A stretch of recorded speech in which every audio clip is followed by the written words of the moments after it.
Assalamualaikum teman-teman mahasiswa, kembali lagi bersama saya Susi Maulida pada mata kuliah metode pengembangan nilai agama moral. Nah, pada perkuliahan kita di sesi yang kedua ini kita akan berdiskusi tentang perkembangan nilai-nilai keagamaan anak. Selanjutnya yaitu materi kita nanti itu terbagi menjadi 3, yaitu yang pertama pengembangan strategi metode dan pendekatan untuk pembelajaran moral, yang kedua yaitu hakikat nilai-nilai keagamaan anak usia dini, dan yang ketiga ruang lingkup pengembangan nilai-nilai keagamaan. Nah, teman-teman, sebelum menginjak ke materi, teman-teman ada yang tahu apakah perbedaan atau apakah persamaan dari pendekatan dengan metode? Apakah sama atau beda? Nah, sering kita ketahui dikira pendekatan dan metode itu sama. Nah, tapi sebenarnya pendekatan dan metode itu berbeda. Pendekatan itu adalah caranya di dalam menerapkan metode. Jadi pendekatan itu ada di dalam metode. Metode itu adalah cara atau strateginya. Nah, pendekatan itu caranya bagaimana supaya strategi itu bisa terlaksana.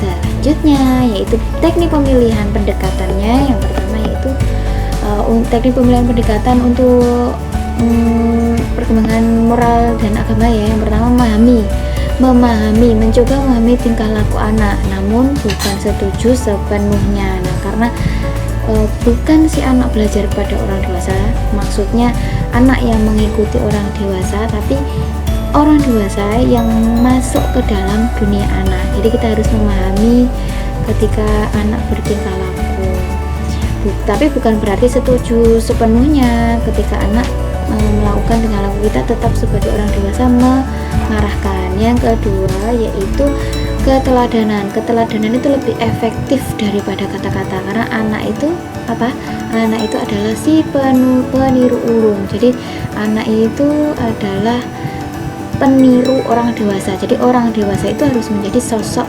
teladan bagi anak. Yang ketiga yaitu mengabaikan itu bukan berarti tidak peduli, tapi tingkah laku yang tidak pantas dapat diminimalisasi dengan cara mengabaikan. Contohnya, si anak itu benar-benar berperilaku negatif atau berperilaku yang kurang baik. Nah, kita bisa melakukan dia mengabaikan. Berarti kalau saya berperilaku seperti ini berarti guru tidak merespon, berarti mungkin perilaku saya salah. Nah, memberikan mengabaikan ini bukan berarti kita tidak peduli, tapi kita tetap dalam pengawasan tapi tidak meresponnya dengan cara mengabaikan. Kemudian yaitu hadiah itu hindari tuntutan yang terlalu tinggi dengan hadiah kecil. Hadiah ini bukan berarti nanti kalau kamu jadi anak yang jujur nanti sama ibu diberi hadiah, bukan. Jadi nanti jatuhnya nanti anak akan berbuat jujur karena hadiah, bukan karena dirinya. Jadi pemberian hadiah itu kita sebagai orang tua bicaranya bukan hadiah ya, lebih tepatnya, tapi ini adalah wujud syukur ibu kepadamu karena kamu telah jujur. Nah, karena kamu telah berbicara lemah lembut dengan ibu selama ini, jadi ini hadiah untuk kamu. Jadi ketika nanti dia melakukan perlakuan baik lagi, salah satunya mungkin jujur, si anak tidak menuntut untuk meminta orang tua untuk memberikan hadiah.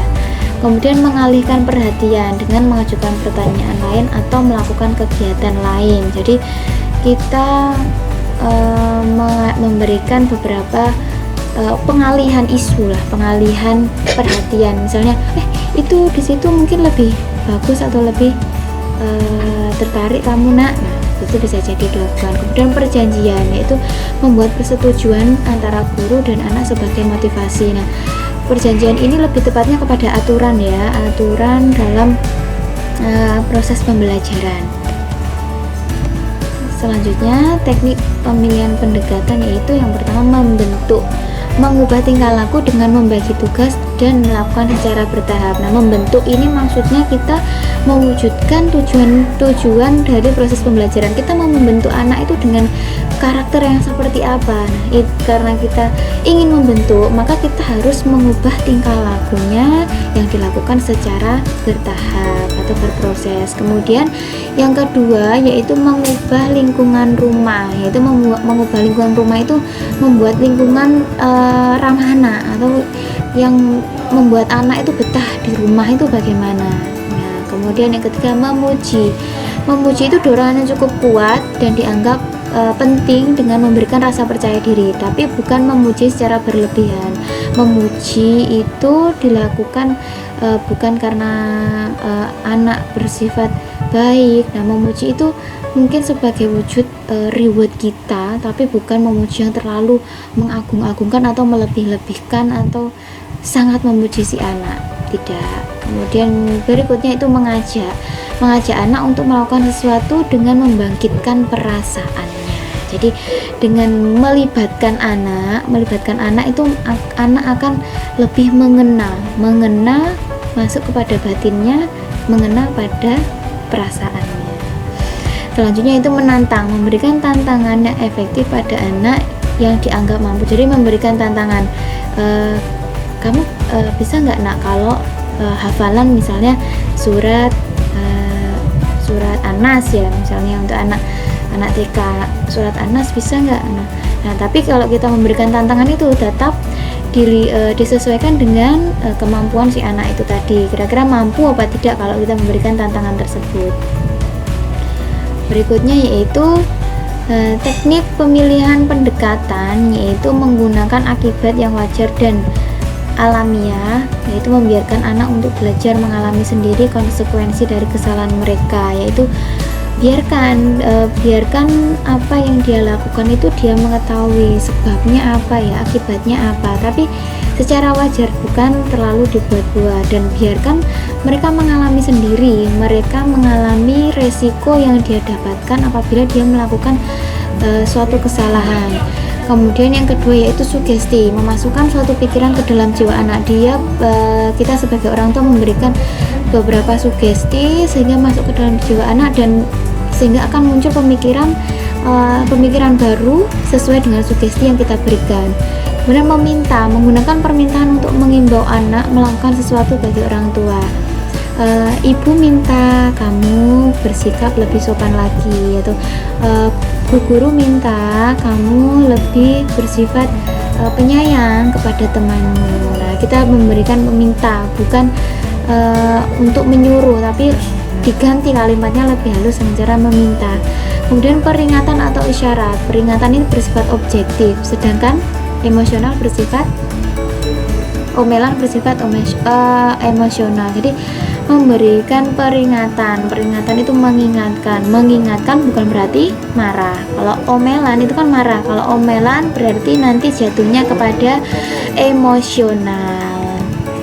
Selanjutnya yaitu teknik pemilihan pendekatannya lagi ya. Yang pertama kerutinan dan kebiasaan.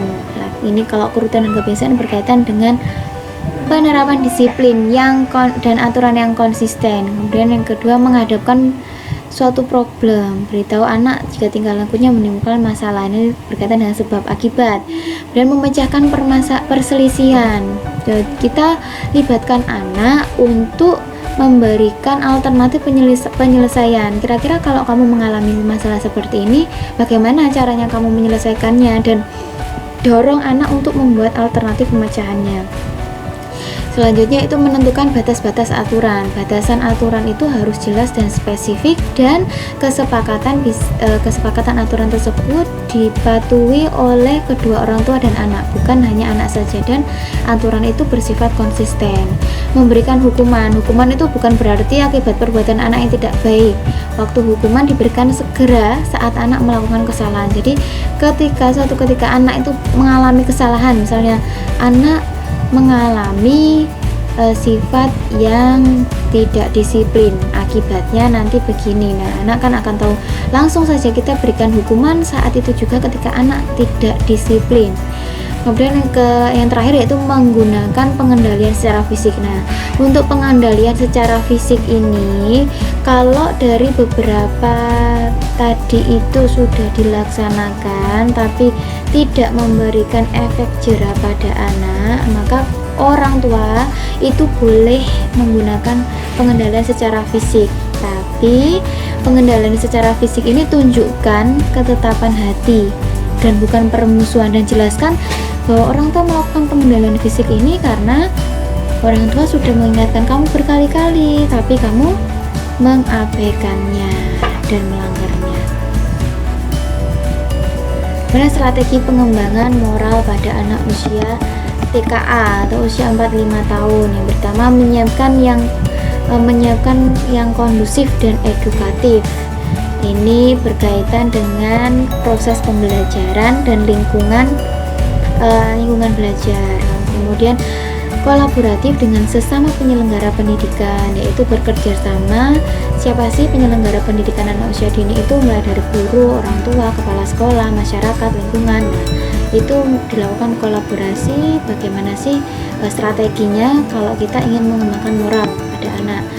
Kemudian menyusun kegiatan bernuansa moralitas. Ini karena kita ingin mengembangkan moral, maka lingkungan belajar, lingkungan bermain itu harus bernuansa moral.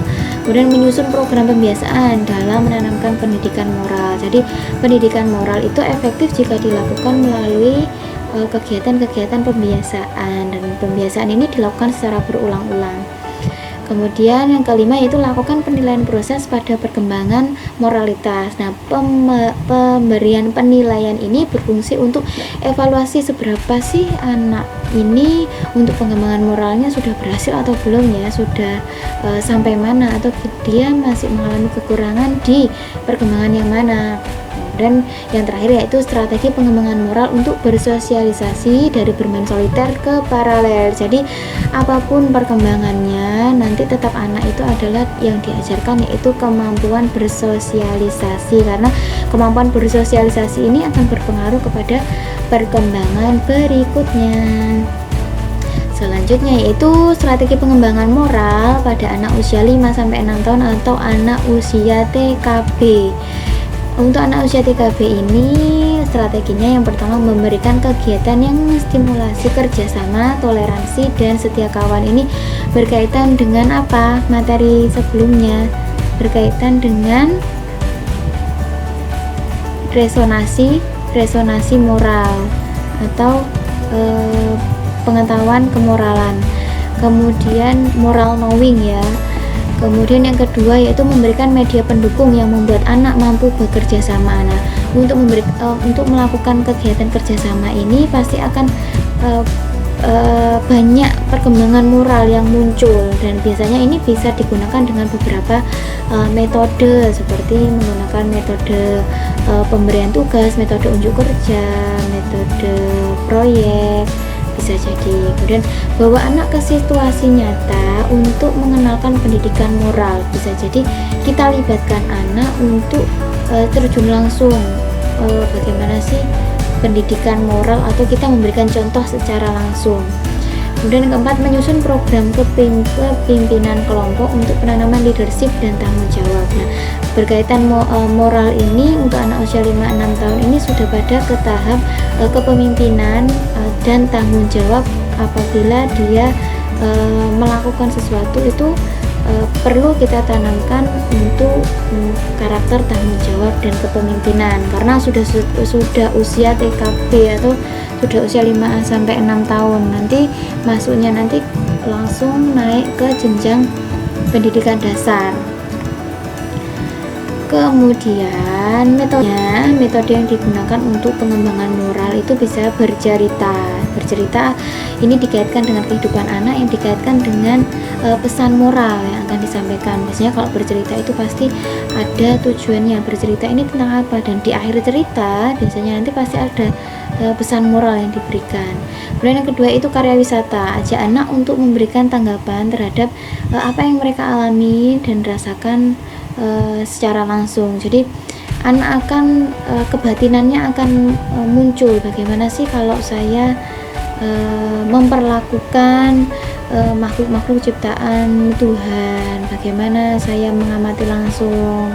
Seperti itu bisa dilakukan dengan metode karya wisata. Kemudian ketiga, bernyanyi ini menggunakan lagu sebaiknya dengan lirik sesuai karakter dan yang mudah dihafalkan. Jadi pemilihan lagu itu juga perlu diperhatikan, jangan lagunya pamer bujo diganti liriknya untuk pengembangan moral, itu sangat salah sekali. Jadi kalau kita ingin membelajarkan perkembangan moral, itu sebaiknya gunakan nada-nada lagu anak saja, bukan lagu orang dewasa. Nanti khawatirnya ketika si anak lupa liriknya, dia lebih ingat ke lirik yang sebenarnya, bisa jadi dia malah bernyanyi lagu sesuai lirik yang sebenarnya. Jadi gunakan lagu-lagu yang liriknya sesuai karakter pengembangan moral yang mau disampaikan, dan itu mudah dihafalkan oleh anak, karena anak itu mudah menghafal jika melalui bernyanyi. Kemudian yang keempat yaitu syair ini pendekatan yang menimbulkan rasa senang, gembira, dan bahagia, karena melalui bersyair itu anak akan mengungkapkan atau memahami dari beberapa kalimat atau susunan kata-kata yang bermakna pesan, sehingga anak juga mudah memahami dan mengingatnya. Selanjutnya, hakikat nilai-nilai keagamaan anak usia dini. Hakikatnya ini yaitu tahapan perkembangan nilai keagamaan anak dan hakikat spiritual quotient dan implikasinya. Selanjutnya, ada beberapa tahapan untuk perkembangan nilai keagamaan pada anak. Yang pertama, ada 5 tahapan. Yang pertama yaitu unreflective, yaitu memahami pengetahuan yang berkaitan dengan hal yang abstrak, seperti pengetahuan agama, tidak dipedulikan dengan serius. Kalaupun mereka belajar dan mengerjakannya, itu mereka lakukan dengan sikap dan sifat dasar kekanak-kanakannya. Dia hanya sekedar tahu, tapi dia tidak serius, tidak terlalu penting apa sih itu. Nah, dia hanya melakukan pemahaman saja di sifat-sifat kekanak-kanakannya. Kemudian ke tahap yang kedua yaitu tahap egosentris. Dia tidak peduli dengan urusan orang lain dan lebih fokus pada hal yang menguntungkan dirinya. Kemudian sifat anak pada saat mempelajari nilai-nilai agama belum mampu bersikap dan bertindak secara konsisten. Jadi dia tidak kalau dia tidak suka ya dia tidak melakukan, kalau itu tidak menguntungkanku ya tidak saya lakukan. Dia sudah tahu, tapi dia belum mampu bersikap secara konsisten dalam penerapan nilai-nilai keagamaannya. Kemudian level yang ketiga, tahap yang ketiga itu misunderstand, yaitu saat mengenalkan pengembangan nilai agama, banyak anak yang tidak paham atau susah untuk ditangkap dan bisa jadi salah persepsi. Nah, ketika mereka belajar memahami makna dari sebuah pengetahuan agama yang bersifat abstrak tersebut, contohnya apa? Allah itu maha besar. Nah, misalnya Allah itu maha besar. Nah, misunderstand-nya anak itu mengartikan bahwa Allah itu atau Tuhan itu raksasa. Nah, itu kan menjadikan misunderstand. Kemudian yang keempat, verbalis dan ritualis. Pemerolehan pengetahuan pada anak bersandar pada pengalaman langsung. Jadi mereka langsung mengalami, menerapkan, merasakan bagaimana sih penanaman atau kegiatan tentang keagamaan dan kemoralannya, dan si anak itu benar-benar terjun dan merasakan secara langsung. Yang kelima yaitu imitatif. Lagi-lagi ya, imitatif ini sifat dasar anak, yaitu anak adalah peniru ulung. Anak meniru lebih banyak meniru dari orang sekitarnya sebagai upaya belajar mereka. Jadi kita selaku orang dewasa berikanlah contoh yang baik, jadikan kita ini teladan untuk anak, karena anak itu mau meniru siapa kalau bukan meniru kita. Dan dia itu, anak itu lebih suka menjadikan sosok orang tua itu sebagai seorang teladan bagi dia. Selanjutnya yaitu apa sih spiritual quotient dan implikasinya, yaitu hakikat spiritual quotient itu kecerdasan yang berasal dari batin atau jiwa seseorang yang selalu berpikir positif sehingga mampu tumbuh menjadi manusia seutuhnya. Dengan mengembangkan kecerdasan spiritual, anak akan mempengaruhi perkembangan anak menuju kedewasaannya sehingga anak mampu tumbuh dan berkembang menjadi manusia seutuhnya. Selanjutnya, implikasinya bagaimana? Implikasi spiritual quotient atau kecerdasan spiritual itu dalam kehidupan anak usia dini adalah hanya bersifat pengetahuan awal yang berfungsi sebagai pengingat dan pembatas dalam menentukan sikap serta perbuatannya. Jadi dasar perbuatan sebagai alarm si anak itu dalam bersikap dan dalam berbuat pada kehidupan sehari-hari, karena kegiatan moral dan agama ini kan berkaitan dengan karakter keseharian anak, dan karakter itu yang menjadi dasar yang wajib dikembangkan di awal proses perkembangan anak usia dini. Dan peran guru dalam pengembangan spiritual quotient anak atau kecerdasan spiritual itu yaitu guru memiliki peran sebagai stimulator, motivator, dan fasilitator. Stimulator berarti dia memberikan stimulasi bagaimana sih perkembangan moral dan agama. Motivator, guru harus selalu menyemangati anak, mengingatkan anak, memotivasi anak untuk selalu berbuat baik sesuai dengan ajaran norma-norma dan agama. Kemudian dan fasilitator, guru harus memberikan beberapa media dan beberapa kegiatan bermain yang mudah dipahami dan menyenangkan anak dalam belajar tentang nilai keagamaan dan kemoralan. Yang kedua yaitu selain guru ada orang tua. Nah, orang tua itu memiliki komitmen dan konsisten dan komitmen. Nah, dalam menjalankan program pengembangan spiritual quotient anak di rumah. Jangan orang tua itu tidak konsisten. Hari ini boleh melihat TV jam 8 malam. Kemudian besoknya anak tidak boleh melihat TV jam 8 malam. Nah, anak kan akan bingung karena tidak adanya konsisten orang tua. Sebenarnya di jam 8 malam ini saya boleh nggak sih nonton TV? Itu. Kemudian ruang lingkupnya apa sih untuk pokok-pokok pengembangan nilai-nilai keagamaan pada anak usia dini? Nah, strateginya yang pertama itu kegiatan rutinitas. Kegiatan rutinitas ini kegiatan yang terprogram dan konsisten pada aktivitas belajar anak yang mengembangkan kemampuan dasar anak lainnya melalui kegiatan belajar. Kegiatan rutinitas ini kegiatan dasar yang sudah terprogram, contohnya kegiatan belajar sehari-hari, belajar agama, belajar berdoa, seperti itu. Kemudian kegiatan yang terintegrasi. Kegiatan terintegrasi ini jadi ada materi nilai agama yang disisipkan melalui pengembangan bidang kemampuan dasar yang lainnya. Mungkin kita belajar tentang memberikan ke anak tentang program pengembangan motorik. Dan di dalam motorik itu kita sisipkan untuk materi-materi nilai agama. Contohnya apa? Untuk menjaga kesehatan tubuh, bahwa Allah itu menyukai hambanya yang sehat, hambanya yang mau menjaga dirinya. Supaya apa? Supaya lebih giat dalam beribadah. Nah, seperti itu bisa disisipkan atau disisipkan dengan cara yang sederhana. Sebelum kita melakukan aktivitas motorik, mari kita membaca doa bersama-sama. Kemudian yang ketiga, strateginya itu kegiatan khusus. Kegiatan khusus ini difokuskan pada kegiatan belajar yang pengembangan kemampuan dasar nilai agamanya tidak dimasukkan atau tidak harus dikaitkan dengan pengembangan bidang kemampuan dasar yang lainnya, karena membutuhkan waktu yang lama dan penanganan yang khusus. Contohnya apa? Kita mengajarkan anak bagaimana menghafalkan hadis tertentu atau menghafalkan ayat-ayat tertentu. Itu kan perlu membutuhkan waktu yang lama dan penanganan yang khusus.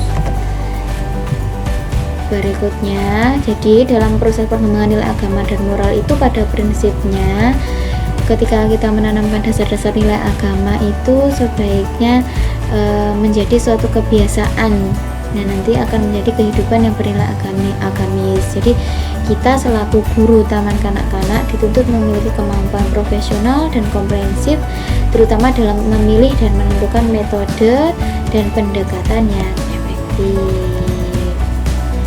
Nah, metodenya untuk pengembangan nilai keagamaan itu yang pertama bermain peran.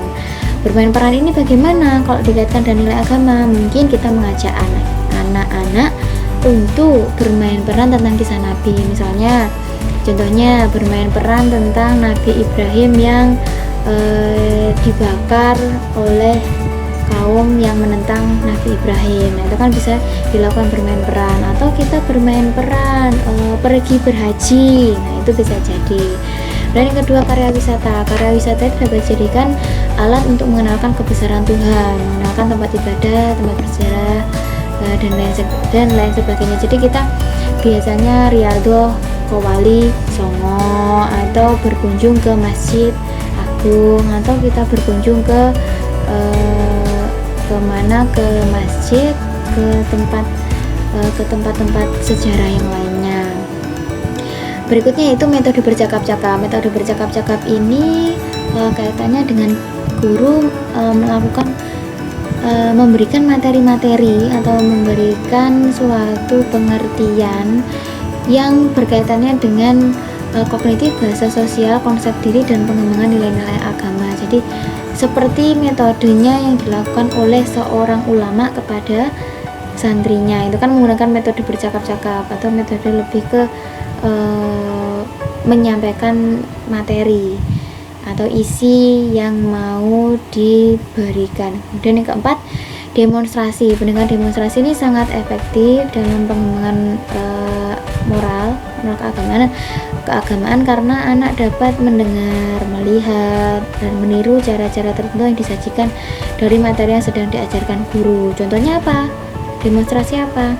Contohnya yaitu belajar berwudu. Berwudu itu kan ada tahapannya, dari yang mana dulu yang pertama, kemudian sampai batasnya sampai bagaimana, adab berwudu itu bagaimana. Itu kan anak tidak hanya melihat saja, tapi anak bisa menirukan cara-cara yang disajikan. Kemudian yang kelima yaitu pendekatan proyek. Pendekatan proyek ini dapat diwujudkan melalui beberapa kegiatan. Misalnya anak diajak untuk bagaimana sih mempersiapkan kegiatan hari besar keagamaan. Contohnya bagaimana ya mempersiapkan kita di dalam bulan Ramadan. Dalam kegiatan di bulan Ramadan itu apa sih yang perlu disiapkan? Nah, itu kita bisa jadikan metode ini untuk mengembangkan nilai-nilai keagamaan. Nah, metode yang berikutnya yaitu pemberian tugas. Pemberian tugas ini maksudnya kita memberikan tugas teman-teman pada hari ini atau besok atau nanti belajar di rumah dengan orang tua atau belajar di sekolah juga, belajar tentang surat Al-Falaq, atau kita belajar tentang doa mau masuk kamar mandi. Jadi kita memberikan tugas supaya anak itu dapat melakukan tugas apa yang sudah kita berikan. Jadi bisa dalam bentuk gambar atau perilaku yang harus dilakukan anak. Kemudian bercerita. Cerita yang dibawakan tuh hendaknya yang membuat anak itu lebih menarik dengan minat ketika mereka mendengarkan dan mengikutinya. Dan isi cerita itu sebaiknya berisi tentang misi-misi pendidikan keagamaan. Kemudian keteladanan. Keteladanan itu kan sudah disebutkan di awal juga, kalau keteladanan itu berkaitan antara orang dewasa yaitu guru dan orang tua dalam memberikan contoh atau model kepada anak. Sudah paham ya? Jadi jadilah guru dan orang tua yang bintang di mata anak, bahwa kita itu sebagai idola. Nah, kalau kita mengidolakan artis, nah artis suka apa, suka pakai baju apa, suka model tas bagaimana, style yang bagaimana, kan kita akan meniru. Nah, karena kita menjadikan artis itu sebagai model kita atau bintang yang kita agungkan. Sama dengan kita jadilah artis di mata anak-anak. Kemudian yang ke-9 yaitu bernyanyi. Nah, bernyanyi sama ya, untuk pengembangan moral tadi, untuk pengembangan nilai keagamaan juga bisa dilakukan dengan bernyanyi. Sebaiknya menyanyi itu diberikan liriknya, lirik yang memberikan pesan-pesan religius. Terima kasih, alhamdulillah untuk materi kita pada hari ini tentang pengembangan nilai agama moral sudah selesai. Alhamdulillah teman-teman bisa menghubungi saya di email atau di Instagram. Terima kasih. Wassalamualaikum warahmatullahi wabarakatuh.